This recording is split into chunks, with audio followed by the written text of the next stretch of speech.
Yo guys, in this last episode of the Cardistry Basics, I'm gonna go through all of the moves that I've just taught you, and I'm gonna show you how I've played with them and how I've tried to evolve them in one way or another. So, pick up your deck and let's go through all of them.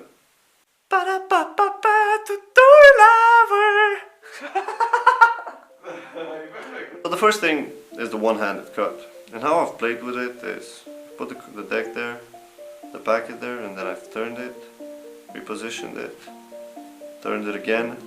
If I fail, I just go back from the beginning and put it there, turn it once more, turn it once more, and I keep doing this until I fail at one point. Why am I doing this though? I don't know. It's fun in one way because it's challenging. There's really nothing to say about the one-handed S fan. Never tried doing it with both hands. Maybe it can combine in a cool shape of sorts. You know? Definitely can combine in something cool. You can do something with the packet there, or yeah, just play around with in both hands. I think has a lot of potential with it being done in both hands, and you will surely mess up your entire deck, so choose a poopy one. Two-handed fan. Well, the way I use it in the Fontaine videos, I put it here and then I charge it, I catch it, and it's pretty self-explanatory. You just do the two-handed fan, and then from here you take and you move that into a spread on your hand. And from here you're just gonna leave all the cards come in one place, but you're doing it on the vertical side, and it looks as if you're loading a gun. You go from here, oh, you have it here, you load it there, you load it there, and then bam, and you're looking like one badass mofo. Yeah. Something else I do with it is you can have somebody select a card if he's next to you, like on your right or left, instead of turning and having them select a card. And let's see, what else could you do with it? Definitely, if it's a more flowy deck, you can do a 360 fan, or even if it's a more shitty deck here, you can definitely take this and split it into two fans and grab them there, you know, and transform them into two good fans. So play around with those concepts. Now this three packet cut over here, which is false. The way I've played with it these days is I cut it here, and then after I complete the cut I put it back in position. I take from the top and I start exactly from the beginning. And if I take from the top, I keep in place the fact that it's false. If you take from the bottom, you're gonna shuffle the packet. If you're going for it as a flourish, just take from the bottom, because it doesn't really matter if you shuffle the packet, and it's much more easier. I mean, you can do it on and on until your cards fall.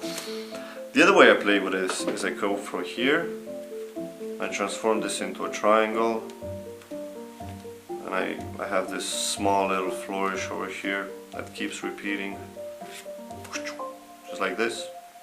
You go from here, and so you transform this into a Z cut, and you turn it around your index finger as you maintain this packet from the middle. You drop it, and bam, bam. Take this packet and I move that to my thumb. Then index finger, let that fall. I put everything on top. I grab here with my middle finger and thumb. I move it around and transform it into another triangle. If you really want to learn this, just replay it and listen to what I just said, and you can definitely do it. Besides that, I haven't really come up with anything more, but I really do feel it's a move that you can play around with. So play around with it and see what you can come up with, and send it over to me. I'll be more than happy to check that thing out. I have another video regarding isolation ideas. If you guys want to check it out, just search BCardician isolation routines or isolation, and you'll definitely find some ideas in there that you'll like. Last but not least, throwing cards, multiple cards, one after the other.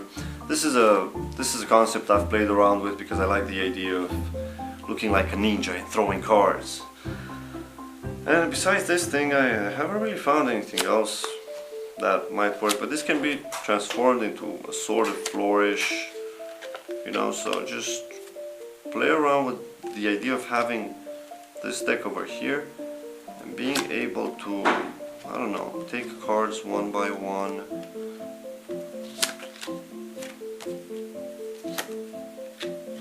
See, I'm just jamming right now. It's like that song, butter, butter, butter, butter, butter. Nope, butter, butter, butter, butter, butter. Yep. You know, you keep taking cards from here, and you involve them in the flourish, and that deck will always stay there. And you just keep taking one card, and you spin it or do something, and then you take. Oh, that was bad. Then you take another card and you do something with it, but you pretty much got it. So play around with that concept of holding the pack in one part, and you keep taking cards from it, and see what you can come up with. If there's one last idea I would like to share with you during this Sunday, would be a card throw from the back palm. This is something me and Gisha were thinking about today, and we discovered that it would somehow go if you would revolve your entire hand. No, that was bad. If you would revolve your entire hand completely, and you would make the card spin because of the motion of your hand, because of your fingers. So try and play around maybe with this, and if you do find out something, please send it over. I'll be more than happy to teach it, learn it myself. So from back palm, how can you throw it? Because it's such a nice position to have an empty hand and then just throw a card from that position.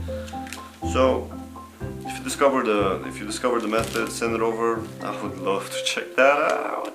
So to conclude this week of Cardistry Basics, there's one thing I would like to inspire you guys to do, would be to take the flourishes that you have and deconstruct them in elements, as parts. Like for example this one. Like this is the first part. I have this deck over here, and now from here I can truly do something else, like construct it, you know, and go one way or another. Take your flourish, something that you really can do very smoothly, and construct it by, like, split it into parts, and then take each part and see what else you can do with it. And you can come up with different flourishes.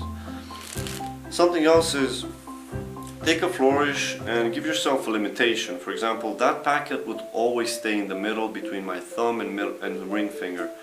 And then you start doing everything else around that packet as long as it stays there. Limitations, splitting into segments. You got two until now.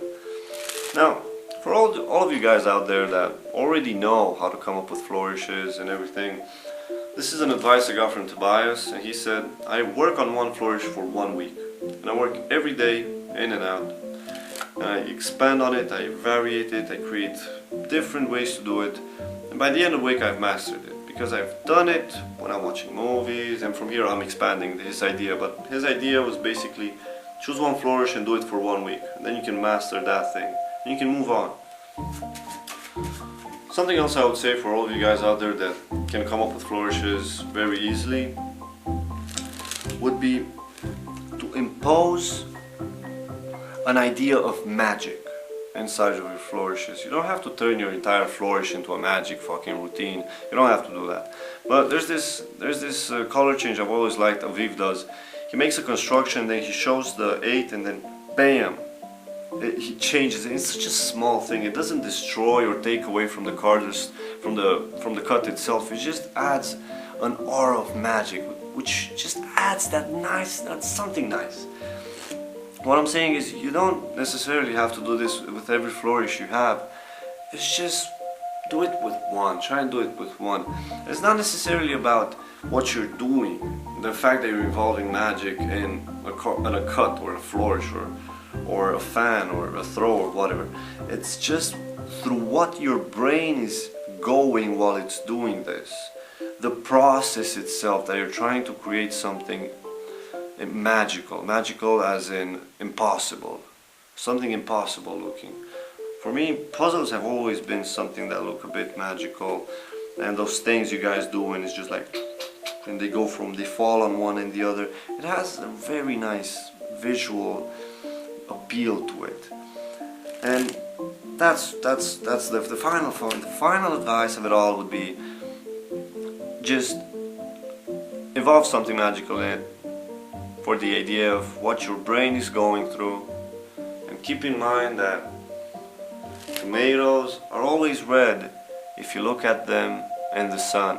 But if you turn the lights off, they're black, motherfucker. They're black. I mean, they're black, man. It's all about point of view. It's all about point of view. But if you taste a tomato in the dark and you taste a tomato in the light, it's still a damn tomato. Still a flourish, still a fan, still a cut, still biz. Have a good day. I'll see you guys tomorrow.